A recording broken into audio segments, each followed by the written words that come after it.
If you sit at your desk all day, at work, school, uni, wherever it is, and you're feeling guilty because you can't force yourself to focus for 8 hours straight. You start fidgeting, bouncing your leg, clicking your pen, fiddling with things.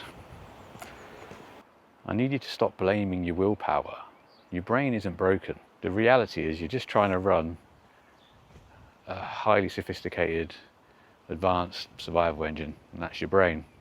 And it's not necessarily in the right environment. We look at a restless adult, it's constantly biting their fingernails, picking at their skin. We say they've got bad habits, but that's not true.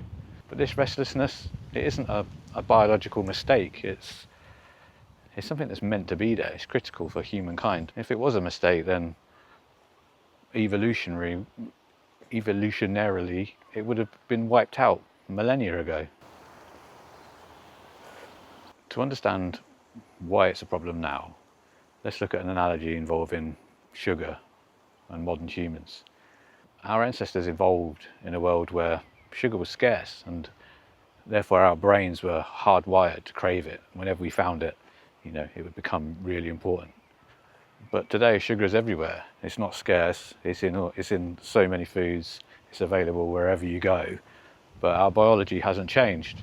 We still crave it, we still crave sugar. It's the exact same type of mismatch now, but with data. For an ancient explorer, dopamine was that driver that made people or drove people to go see what's over the next hill, see what's around the corner, because there could be threats out there, or there could be a new water source or food source.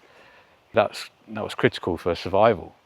And today that same survival mechanism, the what next, drives people, especially people with ADHD who way back when would be the scouts. They would have been the explorers that were out every day finding new things. Now it's data. That dopamine hit comes from data we consume through social media. There's a constant stream of readily available information to consume. It's dopamine hit after dopamine hit, and that it's kind of like that data has become our modern day sugar. They're being forced to sit still at a desk. That comes at a cost, and that cost quite often can be fidgeting, or skin picking, nail biting. That's our body's response to trying to release like a pent up energy. So once you realise that you can't just force yourself to sit still like a statue for hours on end, you soon realise that your hands need an outlet. They need something to fiddle with. And if you're anything like me, that would normally be a pen lid, especially chewed to an inch of its life, not usable, constantly breaking the clips off of pens. Fidgeting with anything I could find, taking my mouse apart, things like that, bouncing my legs. That's that sort of nervous release of energy. And that's one of the reasons why we started the Sensory Lab.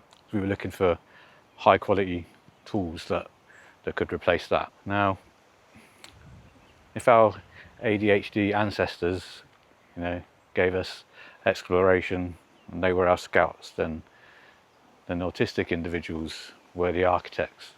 Nowadays, clinically, repetitive and rigorous behaviours are seen as a deficit, are seen as something negative, but that was critical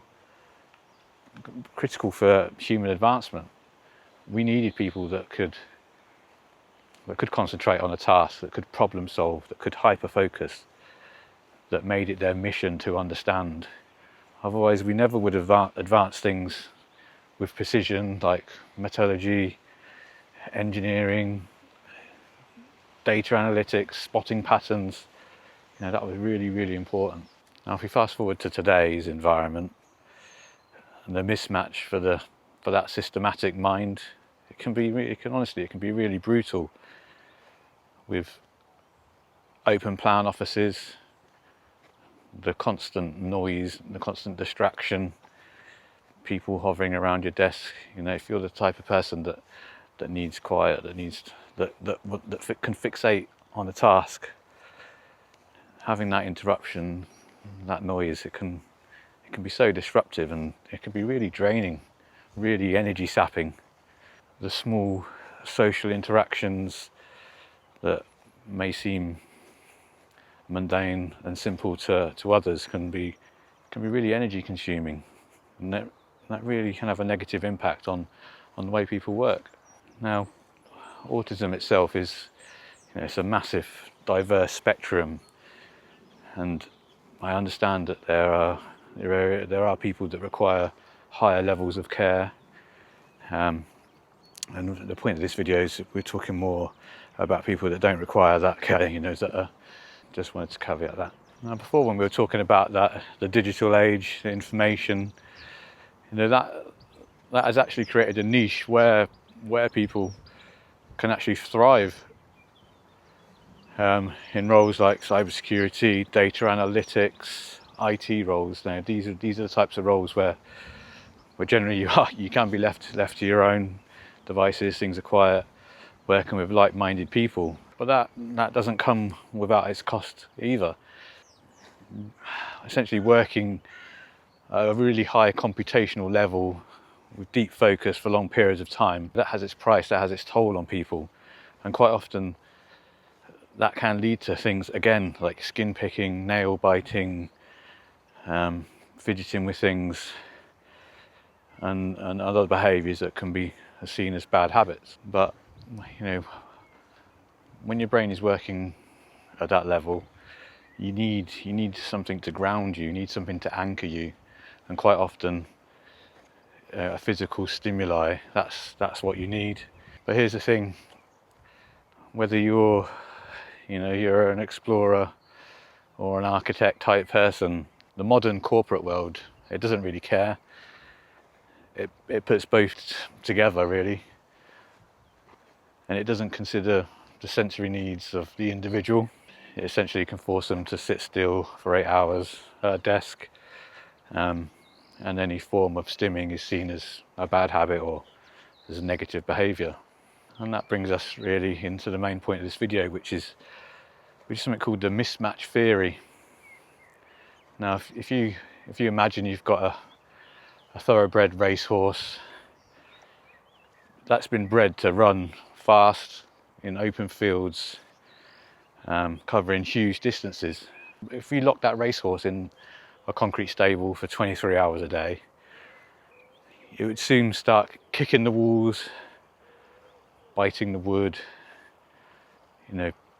behaviours that would be seen as negative. But essentially it's not a negative behaviour, it's just that horse trying to vent off that energy, that excess energy that it's got, and it can't, because it's not doing, or it's not in its natural environment, which is out in the open fields.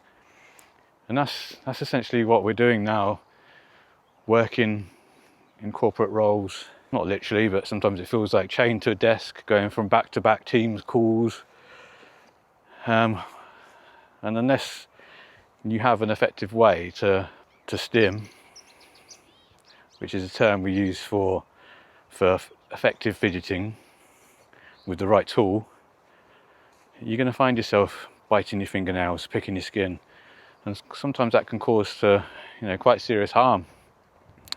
Ultimately, you don't need to cure that restless mind or get rid of that natural curiosity or that ability to hyper focus on problems. More often than not, you find that your hands are craving something, and that's where we can help you. Like, if you want to know how you can feed that ancient engine inside your head and break them bad habits, then why don't you download our habit breaker cheat sheet, which hopefully I've linked in the description below, and see how we can help you. So let's stop trying to fight our biology and just equip it with the right tools. I'll see you in the next video.